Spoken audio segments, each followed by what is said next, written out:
Mao ni butang dili masabtan sa tong mga higala nga mga sulpot ba. Kanang inyong pagkabuutan, kanang ginaingon or gina-claim ninyo nga nagsunod mo sa kabubuton sa Dios, dili na siya mamahimong basis nga tinuod na mo or nahimuot na ang Dios ninyo.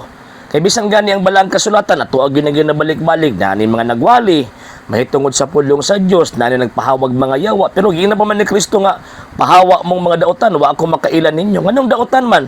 Tungod kay ang ilang maayong binuhatan sa atubangan sa Dios trapo lamang kana. So sa case ninyo, mga gitawag mga sulpot, buutan tuod mo pero wala man sad mo sa tinuod nga iglesia gitukod ni Kristo. Wa pud sad pud ninyo gituman ang mga pagtulunan sa iglesia gitukod ni Kristo, gani inyo hapang ginaatake. So sa may pulos anang inyong maayong binuhatan, wa gihapon na gitawag pulos kay again ang Kristo man ang maluwas og dili kamo.